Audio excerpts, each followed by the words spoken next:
আবার স্বাগত জানাচ্ছি 21 বিজনেস, সঙ্গে আছি আব্দুর রহমান রণ।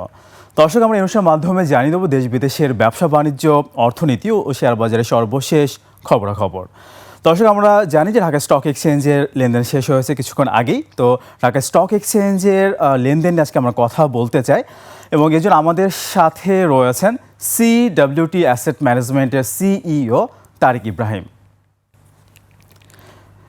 জনাব তারিক ইব্রাহিম, আপনাকে স্বাগত আজকের আয়োজনে। আপনাকে ধন্যবাদ।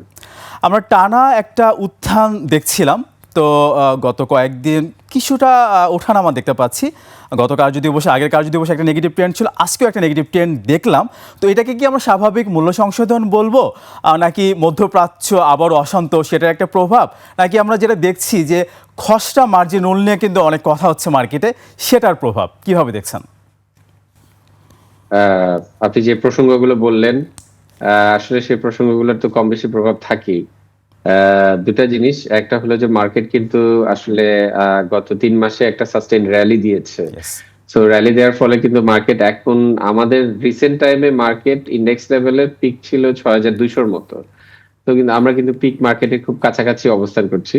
তো স্বাভাবিকভাবেই অনেক পোর্টফোলিওতে, অনেক শেয়ারে, অনেক ইনভেস্টমেন্টসে লস রিকভারি হয়েছে, অনেক প্রফিটে আছেন। তো যারা ট্রেড করেন তারা ট্রেডের পারপাজে হয়তো প্রফিট টেক করছেন। সেকেন্ডলি হলো যে ইরানের একটা যে সংঘাতময় পরিস্থিতিটা ছিল, আবার কিন্তু পরিস্থিতিটা কিছুটা উত্তপ্ত হয়ে উঠেছে। সো এটার ফলে যেটা ইস্যু হয়েছে যে আমরা কিন্তু কমোডিটি ইম্পোর্টিং কান্ট্রি, আমাদের কমোডিটির প্রাইস গুলো, স্পেশালি অয়েলের প্রাইস কিন্তু সিগনিফিকেন্টলি বেড়ে গেছে। এবং আমরা যেহেতু তেলের আমদানি করি, আপনি আরেকটা জিনিস খেয়াল করে থাকবেন যে আমাদের কিন্তু ডলারের প্রাইসটা কিছুটা বেড়েছে। 22 টাকা রেঞ্জে ছিল, 122 টাকা থেকে 23 টাকা ছিল। এখন কিন্তু ব্যাংকিং রেট রাফলি 124 টাকার কাছাকাছি চলে গেছে। এটার কারণে আসলে কিছুটা একটু ইনভেস্টররা হয়তো কেউ কেউ ভাবছেন যে একটু যারা প্রফিট টেকিং মোডে আছেন তারা হয়তো প্রফিট টেক করছেন। In addition to that, regulatory কিছু চেঞ্জেস হচ্ছে, সেই চেঞ্জেস এর অ্যাডজাস্টমেন্ট গুলো মার্কেটে হচ্ছে। ওভারঅল আমি ব্যক্তিগতভাবে মনে করি যে বাজারে এরকম মানে কারেকশনটা হওয়াটা স্বাভাবিক। বাট আমি মনে করি আমরা ওভারঅল একটা বুল মার্কেটে আছি। এখন গ্লোবাল ইকোনমিক ইনস্টেবিলিটি ডেফিনেটলি আমাদের কম বেশি প্রভাবিত করবে। তার মানে ভবিষ্যতে একটা আমরা ভালো গতিশীল পুঁজিবাজার প্রত্যাশা করছি। তো সেখান থেকে ছোটোখাটো মূল্য সংশোধন হবে, সেটাই স্বাভাবিক। তো আমি একটু জানতে চাই, আমরা দেখছিলাম যে 1000 কোটি টাকার আশেপাশে লেনদেন হচ্ছিল, 1000 কোটি টাকার নিচেও লেনদেন নেমে এসেছিল। সেখান থেকে আজকে কিন্তু 1200 কোটি টাকার উপরে লেনদেন। এদিকে কি পজিটিভলি দেখবো না নেগেটিভলি দেখবো?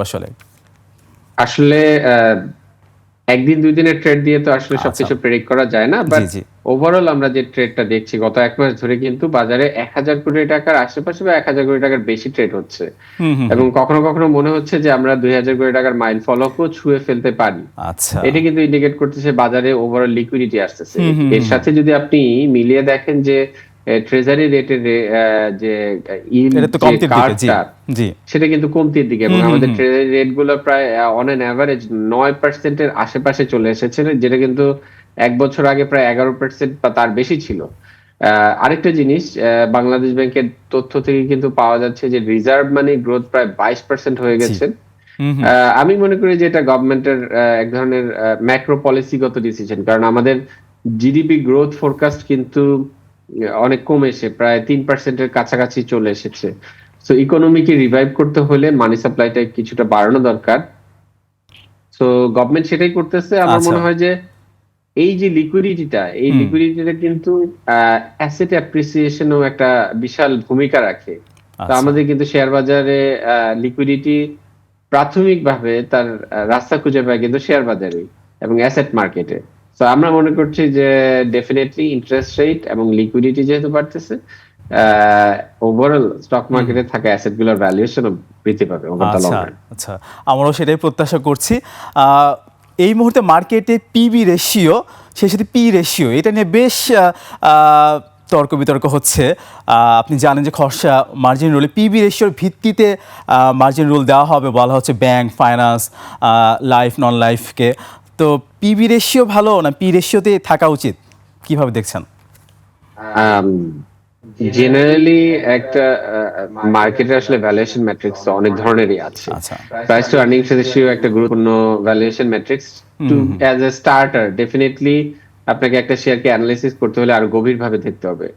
ব্যাংক, ফাইন্যান্সিয়াল প্রতিষ্ঠান বা আর্থিক প্রতিষ্ঠানের ক্ষেত্রে অবশ্যই প্রাইস টু আর্নিংস রেশিওর পাশাপাশি প্রাইস টু বুক ভ্যালু রেশিওটাও ইন্টারন্যাশনালি এই জিনিসটাকে অনেক ক্ষেত্রেই আম, এটা প্রাসঙ্গিকভাবে বিবেচনায় নেওয়া হয়। আসলে আমাদের দেশের যে মার্জিন রুলের যে ক্রাইটেরিয়াটা, প্রসঙ্গটা তো এসেছে এইখান থেকেই। তো ভ্যালুয়েশন করার জন্য তো অবশ্যই ফাইন্যান্সিয়াল ইনস্টিটিউশনের জন্য প্রাইস টু বুক ভ্যালু রেশিওটা অবশ্যই কনসিডার করতে হবে।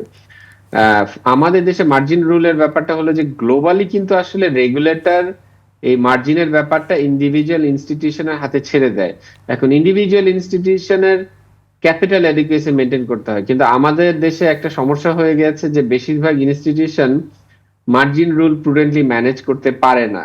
সো মার্জিন রুল প্রুডেন্টলি ম্যানেজ না করতে পারার কারণে প্রচুর পরিমাণে নেগেটিভ ইকুইটি ক্রিয়েট হচ্ছে। আচ্ছা আচ্ছা। তো এটা একটা ইস্যু। সেই ক্ষেত্রে আমাদের জেনারেল কনসেনসাস হলো যে এটার জন্য একটা ব্রডার ফ্রেমওয়ার্ক রেগুলেটর দিতে পারে। ব্রডার ফ্রেমওয়ার্ক দেওয়াটা আমি মনে করি যে is the right thing to do.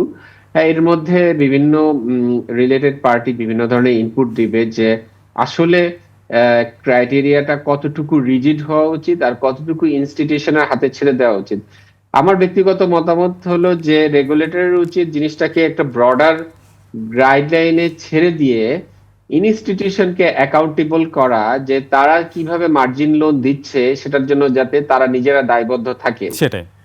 এক্ষেত্রে আমার মনে হয় যে রেগুলেটরের গাইডলাইনটা হওয়া উচিত ব্রডার, এবং তাদের মূল লক্ষ্য হওয়া উচিত যে ব্রডার গাইডলাইনের মধ্যে পরিচালিত হবে এবং ইনস্টিটিউশন যাতে তাদের নিজস্ব অ্যাকাউন্টেবিলিটি মেকানিজমটা চালু রাখে। আচ্ছা, মানে প্রতিষ্ঠান নিজে নির্ধারণ করবে আসলে কাকে কত পর্যন্ত মার্জিন দেওয়া যেতে পারে, মানে মার্কেটের উপরে ছেড়ে দিতে হবে।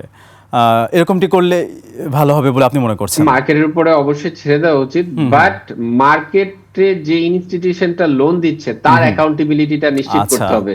আচ্ছা। যখন নেগেটিভ ইকুইটি ক্রিয়েট হবে অথবা ফোর্স সেলের কোনো সিচুয়েশন হবে অথবা কোনো স্টক ডাম্পিং এর ঘটনা ঘটবে, ওই ইনস্টিটিউশনের যাতে ইন্ডিভিজুয়াল অ্যাকাউন্টেবিলিটি থাকে। কারণ আমাদের দেশে আসলে নেগেটিভ ইকুইটি হচ্ছে, বাট যে ইনস্টিটিউশন গুলাতে এই ঘটনাটা ঘটতেছে তাদের দেখা যাচ্ছে যে তাদের নিজস্ব কোনো মার্জিন লোন ম্যানেজমেন্ট কমিটি নাই, তাদের কোনো যেমন এই রেগুলেশন একটা বলা হয়েছে যে মার্জিন লোন কমিটি থাকবে এবং সেগুলো এজেন্ডা বোর্ডে উত্থাপন করতে হবে। আচ্ছা। সো এটা একটা অ্যাকাউন্টেবিলিটির ব্যাপার। আমি মনে করি যে অ্যাকাউন্টেবিলিটির ব্যাপারটা থাকা উচিত, বাট গাইডলাইনটা ওভারঅল একটা ব্রডার থাকা উচিত। রিল্যাক্সড গাইডলাইন থাকাটাই আমি সাপোর্ট করি।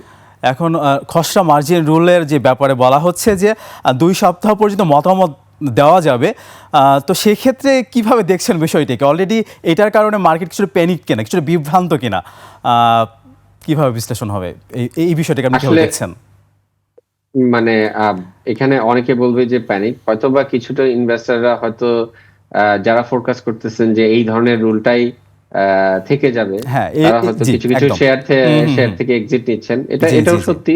আবার এটাও সত্যি যে মার্কেটের সেক্টর রোটেশন হচ্ছে, যে এক সেক্টর থেকে আরেক সেক্টরে মানি ফ্লো হচ্ছে। তবে মানে আমি যেটা বুঝতে পারছি যে রেগুলেটর চায় যে মার্কেটে যাতে কোনো পাম্প এন্ড ডাম্প স্কিম না থাকে। এটাও ট্রু। আবার এটাও ট্রু যে ইনভেস্টরদেরকে তাদের নিজস্ব ফিলসফিতে ইনভেস্ট করার সুযোগ দিতে হবে। এটাও সত্য। তো আমি ওভারঅল মনে করি যে এই যে 2 সপ্তাহ দিয়েছে, অংশীজনরা বিভিন্ন রকম মতামত দিবে এবং ওই মতামতের ভিত্তিতে রেগুলেটর প্রয়োজনীয় যে অ্যাডজাস্টমেন্ট গুলো আছে সেগুলো করে নেবেন। বাট আমি মনে করি ওভারঅল যে ইন্টেনশন, যে সেটা আমি মনে করি যে ইটস আ পজিটিভ ইন্টেনশন। হ্যাঁ, এখানে কিছু চেঞ্জ এবং পরিবর্তন দরকার হতেই পারে। বিভিন্ন স্টেক হোল্ডাররা বলবে যে বিভিন্ন ধরনের চেঞ্জ লাগবে এবং সেই চেঞ্জগুলো ওই অনুযায়ী করে নিলে আমার মনে হয় যে ওভার দ্য লং রানে আমাদের ব্রডার ফ্রেমওয়ার্কটা ভালো থাকবে। অবশ্যই আমরা যেটা দেখলাম, আমরা জানি যেটা যে আমাদের মার্কেটে বিদেশি বিনিয়োগকারীদের অংশগ্রহণ কিন্তু খুব বেশি না, 3 থেকে 4%। তো গত কার্যদিবসে আমরা দিন শেষে যেটা দেখলাম যে নেট সেল ছিল 3.31% টোটাল টার্নওভারের, সেখানে বাই ছিল মাত্র 0.23%। কিভাবে দেখছেন আসলে? স্বাভাবিক একটা ব্যাপার, তারাও কি আসলে একটু প্রফিট টেকিং করছে কিনা, বিশ্লেষণ কি থাকবে? প্রফিট টেকিং এর থেকে আসলে আমার মনে হয় যে বিদেশি বিনিয়োগকারীরা, আহ, যেটা আমি ব্যক্তিগতভাবে আমার অ্যানালিসিস থেকে ধারণা করি, সেটা হলো যে আমাদের কিন্তু কারেন্সি কিছুটা ডেভ্যালুয়েশন হচ্ছে এবং আচ্ছা। আমাদের আশেপাশে নেইবারিং কান্ট্রি হুম হুম। ইন্ডিয়া, পাকিস্তান বা শ্রীলঙ্কায় কারেন্সি ডেভ্যালুয়েশন হয়েছে। আচ্ছা তো তারা হয়তো মনে করছেন যেহেতু আমাদের মানি সাপ্লাই বাড়তেছে, সো একটা মানি ডিবেজমেন্ট একটা ইস্যু ক্রিয়েট হয়েছে। সো ওই ডিবেজমেন্টের কারণে তারা কিছুটা সেল করে সাইডলাইনে আছেন যে কারেন্সি ডিভ্যালুয়েশন যদি হয়, অ্যাকচুয়ালি এটা তাদের এক্সপেকটেশন, আসলে কি হবে কি হবে না এটা একটা ডিফারেন্ট ডিবেটের বিষয়। কারণ আমাদের কিন্তু এই ডিভ্যালুয়েশন এক্সপেকটেশনটা অনেকদিন ধরেই ছিল, কিন্তু আমাদের রেমিটেন্সটা যে পরিমাণ রোবাস্ট, আমরা প্রায় $40 বিলিয়ন রেমিটেন্স আর্ন করি, সেটা কিন্তু আমাদের একটা বিশাল সাপোর্ট হিসেবে কাজ করেছে এবং আমাদের ডিভ্যালুয়েশনকে ঠেকিয়ে দিয়েছে। তো আচ্ছা। এটা একটা বড় কারণ।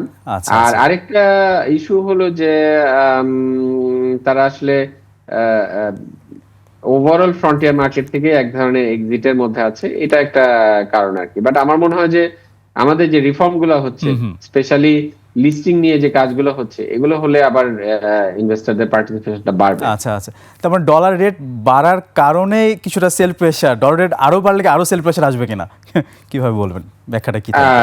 এইটা হয় আসলে জেনারেলি এক্সপেকটেশনের বেসিসে সেলটা হয়ে যায়। হুম হুম। আবার যখন কারেকশনটা হয়ে যাবে, তখন আচ্ছা হয়তো দেখা যাবে যে তাদের পার্টিসিপেশনটা বেড়ে গেছে। আচ্ছা। কারণ আচ্ছা। স্টক মার্কেট বা শেয়ারের প্রাইস কিন্তু নির্ধারিত হয় আসলে এক্সপেকটেশনের হুম হুম বেসিসে। হুম হুম। বর্তমানের বেসিসে হয় একটা অংশ, হুম হুম। আরেকটা অংশ হয় যে ফিউচার এক্সপেকটেশনটা কি সেটার বেসিসে। হুম হুম হুম। মানে স্পেকুলেশন মার্কেটে থাকবে, এটা আসলে খারাপ কিছু না। স্পেকুলেশন অনেকে অনেকভাবে ব্যাখ্যা করে। তো আজকে আমাদের হাতে একদমই সময় নেই, আপনাকে অনেক ধন্যবাদ আমাদেরকে সময় দেওয়ার জন্য। আপনাকে ধন্যবাদ। দর্শক, এতক্ষণ আমরা পুঁজিবাজার পরিস্থিতি নিয়ে কথা বলছিলাম সিডব্লিউটি অ্যাসেট ম্যানেজমেন্টের সিইও তারেক ইব্রাহিমের সঙ্গে। দর্শক, এবার নিচ্ছি আরও একটা বিরতি। বিরতির পর দেশ বিদেশের ব্যবসা বাণিজ্য, অর্থনীতির নানা খবর নিয়ে আসছেন মার্জিয়া প্রেয়সী। সঙ্গেই থাকুন।